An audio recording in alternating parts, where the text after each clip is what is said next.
Donc on voit que Apollos avait ce cœur pour l'écriture. La Bible parle encore d'Apollos en disant, Paul dit, j'ai planté, dans Corinthiens 3, il dit, j'ai planté, mais Apollos a arrosé. C'est-à-dire que l'homme de Dieu, l'apôtre, qui est venu implanter l'église locale, la révélation, eh bien, il a planté la semence pour les brebis, mais c'est le docteur qui a pris soin d'arroser la semence pour qu'elle puisse croître. Donc, le docteur a un rôle capital à jouer dans l'église locale, car il sert à l'édification, il sert au développement, il vise la croissance spirituelle de la brebis. Et l'église locale aujourd'hui vit une pauvreté en termes de ministère doctoral. Nous ne parlons pas de juste déclarer la parole. Nous ne parlons pas de juste de dire Christ revient, on va au ciel, il y a l'enfer, il y a le péché. Non, non, non. Nous parlons de prendre le temps ici d'expliquer la parole, de livrer la parole dans une dimension profonde, spirituelle, mais en tenant compte également du côté académique. Et souvent, il y en a qui vont dire, non, dans l'écriture, il n'y a pas cet aspect intellectuel. Mais comment quelqu'un?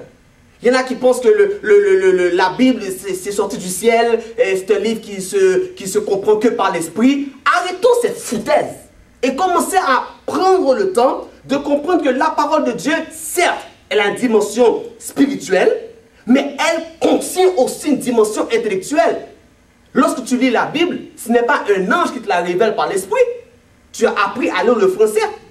Et donc, il y a une dimension, ne serait-ce que de pouvoir apprendre la langue française, anglais ou créole, dépendant quelle est ta langue d'origine. Mais nous devons comprendre que l'écriture a une dimension intellectuelle et c'est la responsabilité du docteur de travailler en ce sens. Donc, nous avons vu le ministère d'Apollos qui est un ministère doctoral. On a également un autre docteur que l'Écriture nous révèle. Eh bien, c'est dans 2 Timothée, chapitre 2, le verset 2. Il s'agit ici de Timothée. La Bible dit, « Et ce que tu as entendu de moi », donc c'est Paul qui parle, « Et ce que tu as entendu de moi, en présence de beaucoup de témoins, confie-le à des hommes fidèles qui soient capables de l'enseigner à d'autres. » Ce n'est pas tout le monde qui a reçu un ministère doctoral. Ce n'est pas tout le monde qui est capable. Il y en a, malheureusement, ce n'est pas leur ministère. Ils ne peuvent pas transmettre.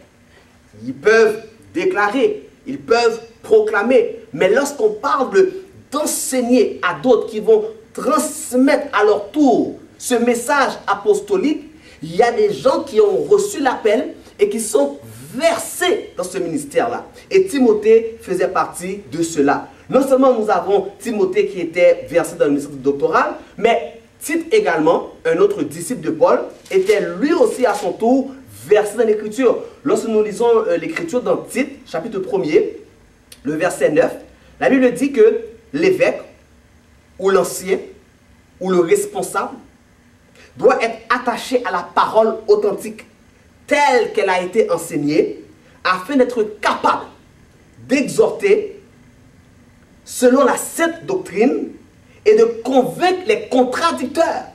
Le docteur est en mesure de se tenir dans la place publique et proclamer le message.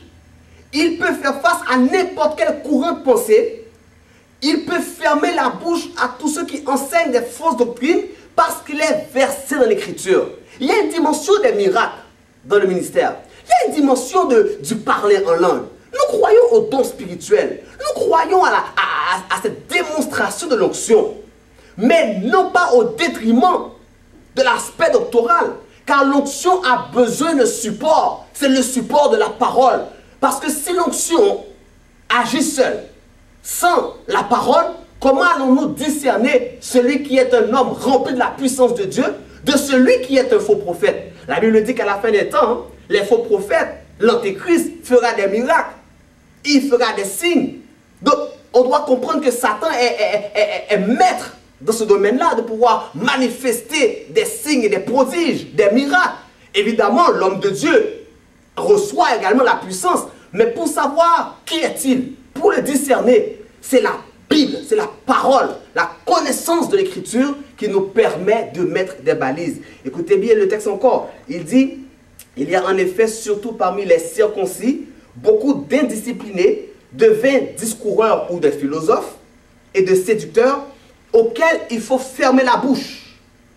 Il bouleverse des familles entières en enseignant ce qu'il ne faut pas pour un gain honteux. On voit comment que Paul enseignait, comment que Paul était dans des écoles de Tyrannus. On voit que Paul était là pour former les gens, pour parler aux philosophes, les fermer la bouche et pouvoir asseoir l'enseignement de la révélation. En terminant, le docteur est celui qui a ce souci de la parole. Celui qui a ce souci de se former pour former le peuple de Dieu. Aujourd'hui, au XXIe siècle, on doit avoir des gens qui sont formés, qui sont instruits, comme Apollos, qui sont puissants dans l'écriture, qui connaissent la révélation, tout en laissant le Seigneur les remplir de sa puissance, car la connaissance sans onction vaut rien. Mais l'onction sans connaissance est une onction qui va s'étouffer et qui sera exploitée par l'ennemi. Donc, il faut la balance des deux. Un homme rempli de l'onction et un homme rempli de la connaissance. Et ce n'est pas forcément tous ceux qui sont dans le ministère qui auront les dons de guérison, de miracles. L'important, c'est que le corps de Christ soit représenté. Il peut y avoir dans le corps de Christ quelqu'un qui a un don de guérison qui n'a pas le don d'enseignement. Quelqu'un peut avoir le don de miracle et n'a pas le don d'enseignement. Quelqu'un peut avoir le don d'enseignement et n'a pas le don de prophétie. L'important, c'est que le corps de Christ soit équipé. Ne plongeons pas d'un extrême pour dire, il faut, oui, c'est l'onction, c'est la puissance, sans l'écriture. Et ne tombons pas non plus dans l'autre extrême de dire, l'important, c'est qu'on ait des intellectuels, qu'on ait des cours de grec, des cours d'hébreu, et en mettant de côté la place du Saint-Esprit. Donc, nous pensons qu'aujourd'hui, oui, le pasteur a un ministère qui est important, car les brebis sont délaissées aujourd'hui. Et plus que jamais, le ministère doctoral. Et n'ayons pas peur, souvent mon ministère à moi est un ministère doctoral, souvent lorsque nous voulons expliquer la parole, plusieurs vont dire, mais non, ça c'est une fausse doctrine, ça c'est un faux prophète, et c'est pas biblique. Écoutez, c'est les docteurs qui doivent déterminer ce qui est biblique ou pas. La brebis reçoit l'enseignement. Vous savez, on a accusé Jésus de dire qu'il enseignait des choses bizarres. On l'a accusé de chasser les démons par la puissance de Belzébul. Les pharisiens n'ont pas accepté l'enseignement du Christ. Lorsque Paul lui-même prêchait, l'église de Jérusalem ont eu peur de son enseignement. N'ayons pas peur du ministère doctoral. N'ayons pas peur de reconnaître les véritables appelés. Et certainement, un docteur doit lui-même également passer par l'examen, par l'épreuve. On doit savoir si c'est un docteur établi selon la volonté de Dieu. D'autres docteurs ensemble se mettront ensemble avec les apôtres, avec les pasteurs, les 7 ministères, les 7 dons de Christ pour déterminer ce qui est biblique ou ce qui ne l'est pas. Mais nous ne devons pas avoir peur lorsqu'on emmène des révélations, lorsqu'on explique des choses et de dire Seigneur, mais où cela vient? En terminant, je donnerai un simple exemple. La Bible nous parle des corps spirituels.